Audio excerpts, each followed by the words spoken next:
हर हर महादेव।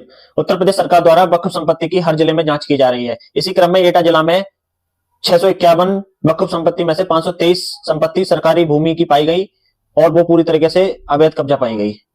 किंतु यह जो सरकारी नौकर बने बैठे हैं, जिलाधिकारी से लेके पीसीएस से लेके, क्या यह इतनी सालों में सरकारी संपत्तियों पर कब्जा करवा रहे थे? जितने भी जिलाधिकारी रहे, जितने भी पीसीएस रहे, जितने भी जिस क्षेत्र में इसकी संपत्ति है, जिन पे सरकारी संपत्ति पे अवैध कब्जा वक्फ ने कर लिया, तो यह सबकी मिलीभगत से हुआ होगा ना। तो आप जैसे लोग जो हिंदू होते हैं, किंतु आप पैसे को सर्वोपरि रखते हैं, बन जाते हैं सरकारी नौकर, किंतु आपका काम है सिर्फ पैसा कमाना। आप जैसे लोगों की वजह से इस देश में इन लोगों की संख्या बढ़ रही है, इन लोगों के अवैध कब्जे बढ़ रहे हैं। फिर हम लोग बात करते हैं कि पाकिस्तान से ज्यादा वक्फ संपत्ति कैसे आ गई? ऐसे आ गई कि तुम भ्रष्ट बैठे हुए हो, तुम हो दल्ले। तुम लोगों की वजह से ही यहाँ इस देश में जितनी भी घटनाएं होती हैं, तुम जैसे सरकारी नौकरों की वजह से होती हैं। और अभी भी मैं कहना चाहूंगा कि अगर ये संपत्तियां अवैध रूप से सरकारी संपत्ति पे कब्जा करके बैठे हुए हैं, चाहे उत्तर प्रदेश में हो, चाहे विश्व में हो, चाहे फिर भारत में हो, यह बिल्कुल कब्जा मुक्त होनी चाहिए।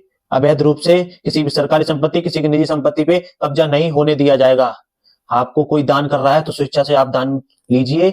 आप जबरदस्ती सरकारी संपत्ति पे कब्जा करके बैठे, किसी निजी संपत्ति पे कब्जा करके बैठे हुए हैं, इससे आपको कोई फायदा नहीं मिलेगा। इसलिए कहता हूं, कायदे में रहोगे तो फायदे में रहोगे।